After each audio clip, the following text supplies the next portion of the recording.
Hey guys, welcome back to my channel Advaith's Pod. In today's video, we will be continuing our journey into the river of adventure. Quite literally. If you haven't watched the first episode with the first chapter yet, click here. Well, without further ado, let's get into the story. Chapter 2. What a surprise! Bill came right into the room and sat down on Jack's bed. Kiki gave a loud cackle of pleasure and flew to his shoulder, nipping the lobe of his ear gently. Aunt Allie came in too, smiling happily, looking quite different now that Bill had arrived. "Well, what's this I hear about 4 miserable invalids?" said Bill, putting an arm round each of the 2 girls. "You'll have to get up now I'm back, Can't have you lazing in bed like this." "We're getting up tomorrow at tea time," said Lucy Ann. "Bill, where have you been? Tell us." "Sorry, old thing. Can't say a word," said Bill. "Oh, very hush then," said Dinah, disappointed. "Are you going to stay at home now?" "As far as I know," said Bill. "I sincerely hope so. It looks to me as if somebody ought to look after your mother now. She's gone thin. Why did you all have to have flew together so that she couldn't have any of you to help her?" "It was very selfish of us," said Jack. "And even you were away too, Bill." "Never mind. Everything seems all right when you're here, doesn't it, Aunt Allie?" Miss Cunningham nodded. "Yes, everything," she said. "Shall we all have a picnic meal up here in the bedroom, children, so that we can have a good old talk with Bill?" It was a very hilarious meal, with Kiki more ridiculous than usual, blowing her police whistle whenever she felt like it. Everyone got tired of this new trick very quickly, even Bill. "Bill, Bill, pay the bill. Silly Billy, silly Bill," shouted Kiki. She got a sharp tap on the beak from Jack. "No rudery," said Jack. "Behave yourself, Kiki." Kiki flew down to the floor, very hurt. "Poor Kiki. Poor, poor, poor," she muttered to herself and disappeared under the bed, where she found an old slipper and spent a pleasant half-hour pecking off a button. Everyone talked, asked questions, laughed, and felt happy. The flu was quite forgotten. But about 9:30, Lucy Ann suddenly went pale and flopped down on the bed. "We've overdone it," said Bill. "I forgot they'd all had a pretty bad time." "Come on, Lucy Ann. I'll carry you to the bed. Dinah, can you walk to your room?" Next day, the doctor came as usual and was pleased with all 4. "Up to tea today, up after breakfast tomorrow," he said. "Then up the same time as usual." "When can they go back to school, doctor?" asked Miss Cunningham. "Not yet," said the doctor, much to the children's surprise. "They must go somewhere for convalescence, 10 days a fortnight, say. Somewhere warm and sunny. This flu they've had is a bad kind. They will feel very down all winter if they don't go away somewhere. Can you manage that, Miss Cunningham?" "We'll see about it, all right," said Bill. "But I'm not letting my wife go with them, doctor. She needs a holiday herself now after so much illness in the house. and it wouldn't be much of a holiday for her to be with these 4 live wires. Leave it to me. Right, said the doctor. Well, I'll be in on Saturday just to see that everything goes well. Goodbye. A holiday, said Tina as soon as the door had closed. I say, what a bit of luck. I thought we'd have to go straight back to school. There was a conference about what was best to be done. It's October tomorrow, said Bill, and the weather forecast isn't too good. Rain and wind and fog. What a climate we have. It's a pity they can't go abroad, Ali. They can't go abroad without anyone responsible in charge, said his wife. We'll have to find somewhere on the south coast and send them there.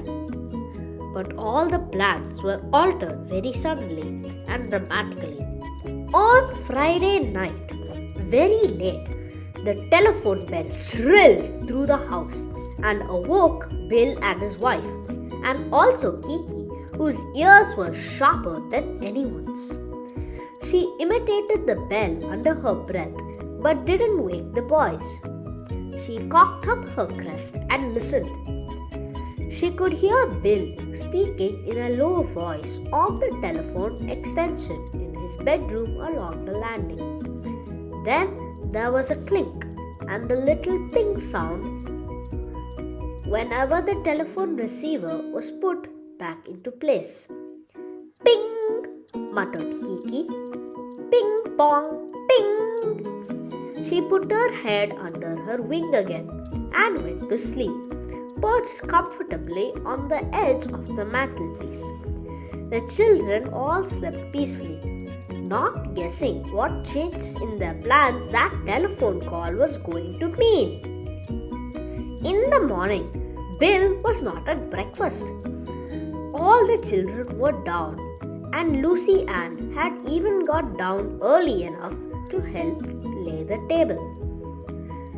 They were pale and rather languid, but very cheerful and looking forward now to their holiday, even though the place chosen did not seem at all exciting. A quiet little village by the sea. Where's Bill? Asked Dina, in surprise at his empty place. I didn't hear him whistling while he was shaving. Has he gone out for an early morning walk or something? No, dear. He had to leave hurriedly in the middle of the night, said her mother, looking depressed. He had a telephone call. Didn't the bell wake you? Something urgent again.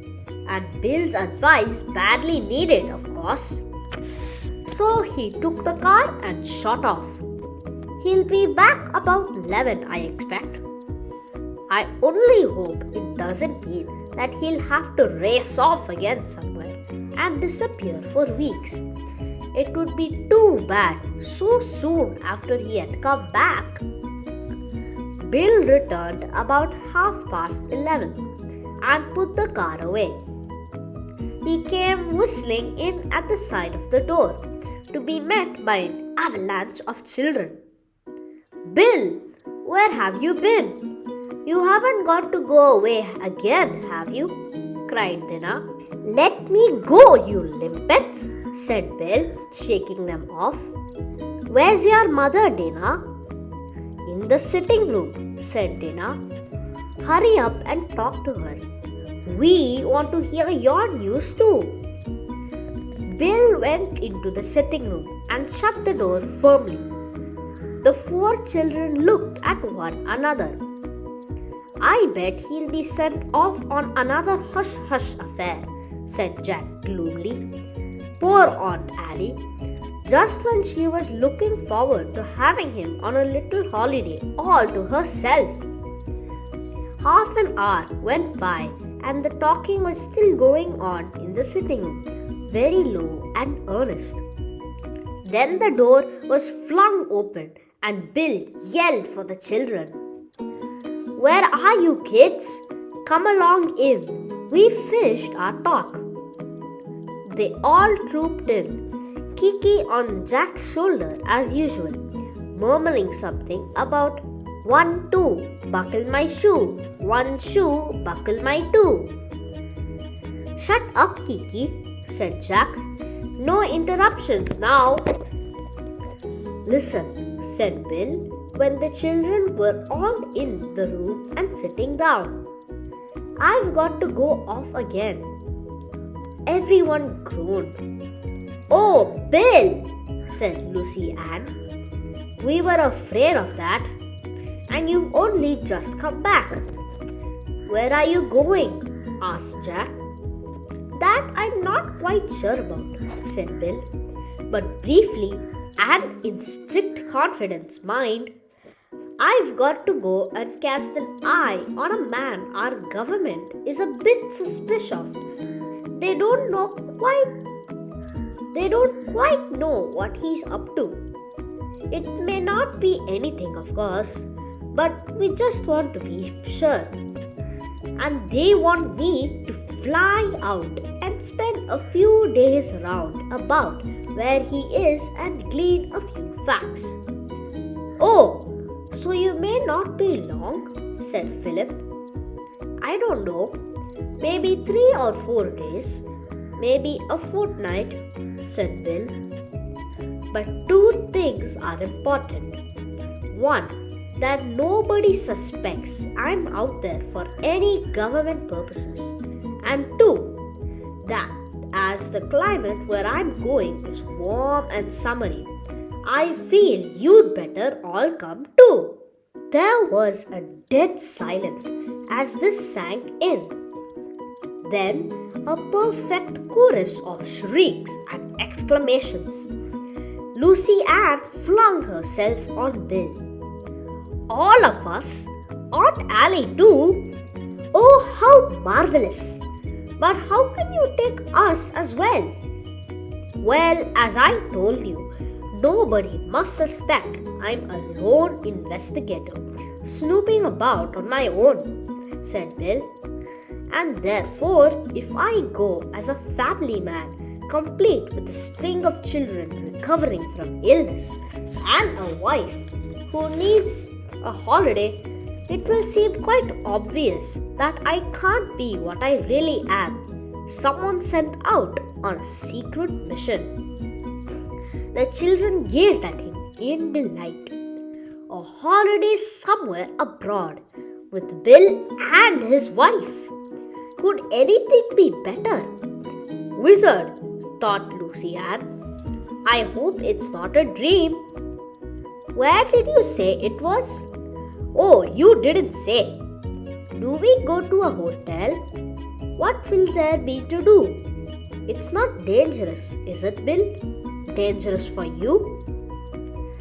Questions poured out, and Bill shook his head and put his hand over his ears. It's no good asking me anything at the moment. I've only heard the outline of the affair myself, but I did say that as a kind of camouflage I could take you all with me and pose as a family man, and it seemed to click, so I left the high-ups to arrange everything. Honestly, that's all I know at the moment. And you dare talk about this except in whispers. We won't, Bill, Lucy Ann assured him earnestly. It shall be a dead secret. Secret! yelled Kiki, catching the general excitement and dancing up and down on the table. Secret! High up, secret! High, up in the sky. Wipe your feet, blow the secret. Well, if anyone's going to give it away, it's Kiki, said Bill, laughing. Kiki, can't you ever hold your tongue? Kiki couldn't, but the others could, and Bill very well knew. They hurried out of the room and up the stairs and into a little box room. They shut the door and looked at each other in excitement. "Whew!" said Philip, letting out an enormous breath. "What a thrill! Thank goodness for the flu. Now let's talk about it. In whispers, please." So guys, that's it for this video. Wasn't it surprising when they were to go on a trip? Well, I think that this is the beginning of a new adventure. Well, you'll have to wait till the next episode to find out more. Bye!